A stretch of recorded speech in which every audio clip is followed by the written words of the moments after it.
Hello students, welcome to TSN school class 11th mathematics. Fifth chapter हम discuss कर रहे थे कॉम्प्लेक्स नंबर्स। जो मैंने लास्ट लेक्चर में आपको बताया था, कॉम्प्लेक्स नंबर्स क्या होते हैं। रियल नंबर सिस्टम को ही एक्सटेंड करके हम कॉम्प्लेक्स नंबर्स का फॉर्मेशन करते हैं, जो z के फॉर्म में स्मॉल z से जिसको हम डिनोट करते हैं small z is equals to a plus iota b, जहाँ पे a जो होता है वो भी कोई रियल नंबर होता है, b जो होता है वो भी कोई रियल नंबर होता है। रियल नंबर मतलब ये रेशनल भी हो सकता है और इरेशनल भी हो सकता है। यहाँ भी ये रेशनल भी हो सकता है और इरेशनल भी हो सकता है। मतलब जैसे √3 प्लस आयोटा 2 ये भी रेशनल नंबर है, एंड 2 प्लस ये भी कॉम्प्लेक्स नंबर है, एंड 2 प्लस आयोटा √3 ये भी क्या है, एक कॉम्प्लेक्स नंबर है। दो कॉम्प्लेक्स नंबर्स इक्वल कब होंगे, जब उनके रियल पार्ट भी आपस में इक्वल होंगे और उनके इमेजिनरी पार्ट भी आपस में इक्वल होंगे। ये हमने लास्ट क्लास में डिस्कस करा था। Now we are coming to algebra of complex numbers. मतलब अब हम बात करेंगे कॉम्प्लेक्स नंबर्स के एल्जेब्रा की। Algebra means plus minus multiplication and division, यानी दो कॉम्प्लेक्स नंबर्स को मैं ऐड कैसे करूँगी, सब्ट्रैक्ट कैसे करूँगी, मल्टीप्लाई कैसे करूँगी एंड डिवाइड कैसे करूँगी। So in this section we shall develop the algebra of complex numbers. सबसे पहले हम बात करते हैं addition of two complex numbers की। लेट z1 मेरे को दे रखा है a प्लस आयोटा b और z2 मेरे को दे रखा है c प्लस आयोटा d। ये मेरे को दो कॉम्प्लेक्स नंबर्स दे रखे हैं, तो इनका सम z1 प्लस z2 वो हम कैसे डिफ़ाइन करेंगे। z1 प्लस z2 किसके बराबर होगा, a plus C plus iota b plus D के। a plus C plus real numbers एक साथ ऐड होंगे और प्लस आयोटा लगा के, मतलब जो आयोटा b और आयोटा d है तो दोनों में से आयोटा कॉमन आ गया, एंड जो इमेजनरी नंबर्स हैं, इमेजनरी पार्ट्स हैं, वो दोनों एक साथ ऐड होंगे। तो दो नंबर्स का सम भी क्या होएगा, वापस से हमको एक कॉम्प्लेक्स नंबर ही मिलेगा। For example 2 plus iota 3 plus minus 6 plus iota 5 किसके बराबर होगा, 2 minus 6 plus iota 3 plus 5 which is equals to minus 4 plus iota 8 के। The addition of complex numbers satisfy the following properties. Complex numbers का addition ये properties hold करता है, closure law, यानी the sum of two complex numbers is a complex numbers that is z1 plus z2। z1 complex number है, z2 एक complex number है, तो closure law क्या कहता है कि उन दोनों का जो सम है वो भी क्या आएगा, वापस से एक कॉम्प्लेक्स नंबर ही आएगा। तो sum of two complex numbers is a complex number that is z1 plus z2 is a complex number for all complex numbers z1 and z2।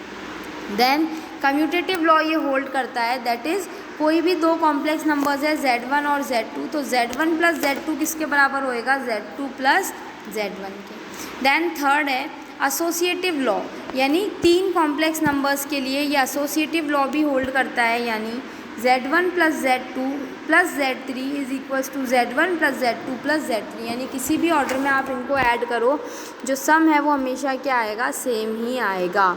The existence of additive identity, there exist the complex number 0 plus iota 0, यानी 0 plus मतलब real part भी 0, imaginary part भी 0। ये ऐसा complex number है जिसको आप किसी भी कॉम्प्लेक्स नंबर में अगर ऐड करोगे तो आपको वापस a plus 0 a and b plus 0 b, तो आपको वापस वही कॉम्प्लेक्स नंबर मिल जाएगा। So 0 plus iota 0 is known as the additive identity of complex numbers.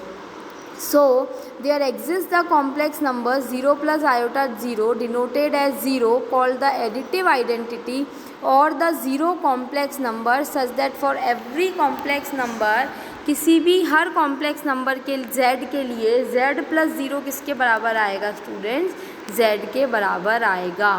Then the existence of additive inverse, अब यानी एक ऐसा एलिमेंट एग्जिस्ट करता है, हर कॉम्प्लेक्स नंबर का एक एडिटिव इन्वर्स होता है कि अगर उस कॉम्प्लेक्स नंबर में आप उसके एडिटिव इन्वर्स को जोड़ोगे तो आपको क्या मिलेगी, आइडेंटिटी मिलेगी।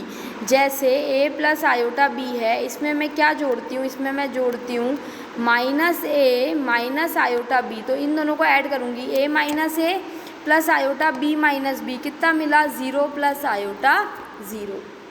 सो to every complex number z is equals to a plus iota b के लिए हमारे पास कॉम्प्लेक्स नंबर होगा minus a plus iota minus b denoted as minus z। इसको अगर मैं z बोलती हूँ तो इसको मैं क्या बोलूँगी, माइनस जेड। ये क्या कहलाएगा? एडिटिव इन्वर्स और नेगेटिव ऑफ जेड। ये क्या कहलाएगा? एडिटिव इन्वर्स और negative of z. We observe that z plus minus z is equals to zero, यानी कोई कॉम्प्लेक्स नंबर प्लस उसका नेगेटिव, ये दोनों मिलके हमको क्या देंगे?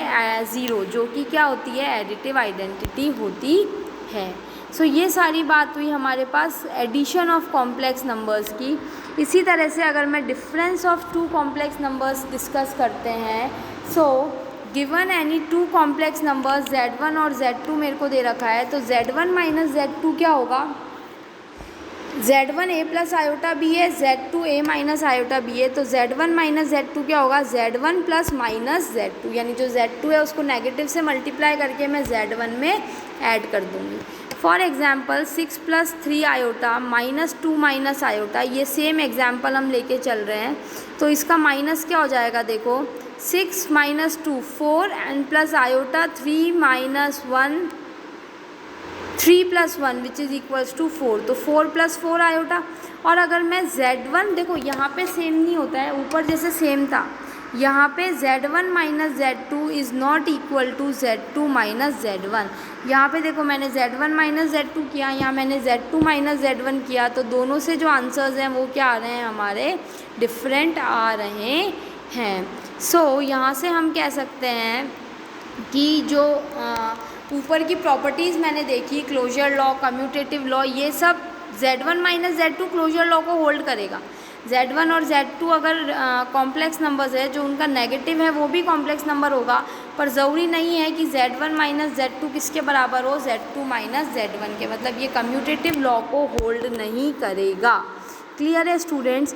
सो यहाँ पे अभी तक हमने बात की addition of two complex numbers and difference of two complex numbers. इसी तरह से अगर अब मैं एक और बात करती हूँ, multiplication of two complex numbers, यानी दो कॉम्प्लेक्स नंबर्स का मल्टीप्लिकेशन कैसे होगा। मान लिया मैंने z1 दे रखा है a plus iota b, z2 दे रखा है c plus iota d, b यानी to complex numbers.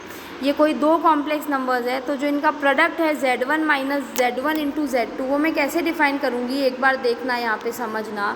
a plus iota b into c plus iota d, a को पहले c से करूँगी ac, फिर a को d से करूँगी यानी प्लस आयोटा ad, फिर b को c से करूँगी यानी plus iota bc and plus iota square bd, iota square यानी -1।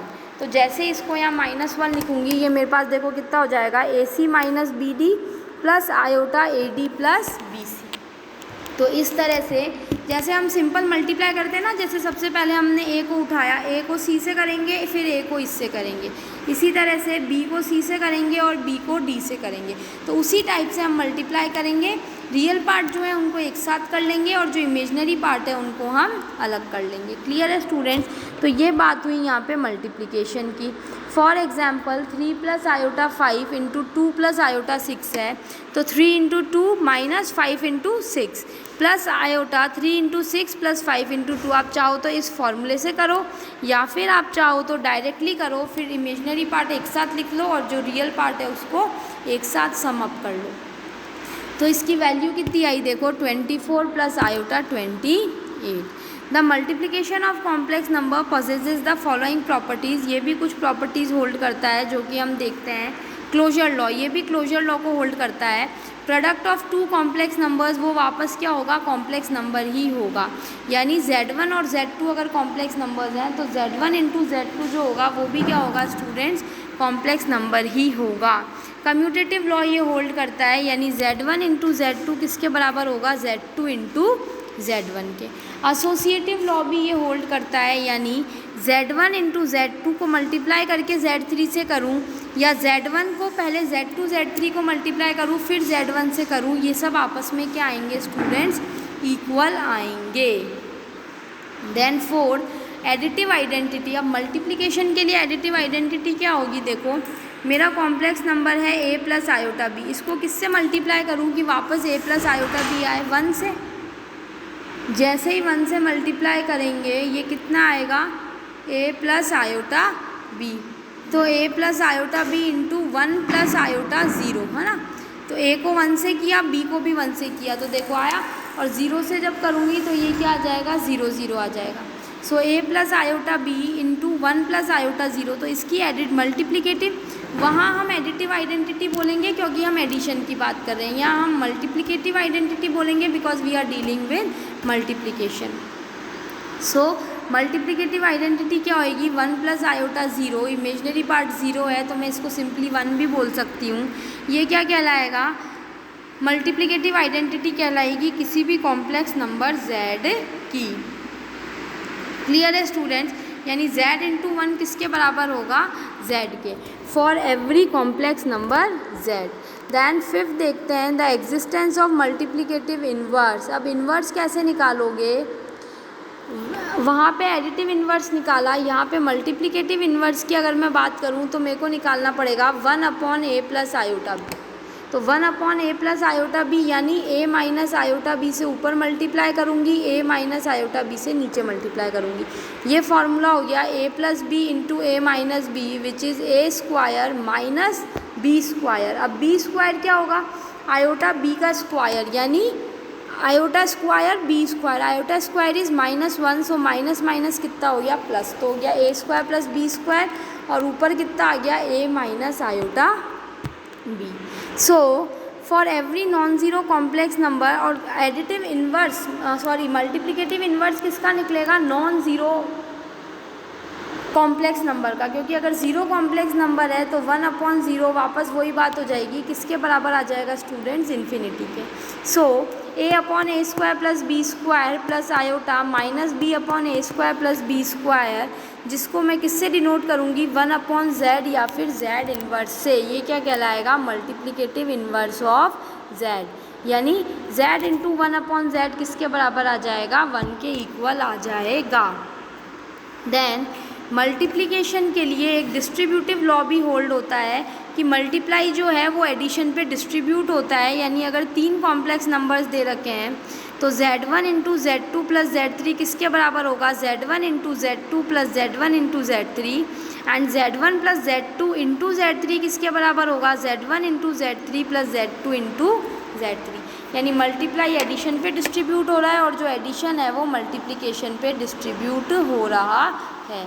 सो यहाँ हमारी बात हुई, 3 प्रॉपर्टीज़ हमने देखी कॉम्प्लेक्स नंबर्स की, 2 कॉम्प्लेक्स नंबर्स का एडिशन उनकी प्रॉपर्टीज़, 2 कॉम्प्लेक्स नंबर्स का डिफरेंस और उनकी 1-2 प्रॉपर्टीज़, एंड 2 कॉम्प्लेक्स नंबर्स का मल्टीप्लिकेशन एंड उनकी सब्सिक्वेंट प्रॉपर्टीज़। सो इसके बाद की जो प्रॉपर्टीज़ है वो हम डिस्कस करेंगे नेक्स्ट क्लास में, तब तक आप इनको अच्छे से समझना और पढ़ना। Thank you students.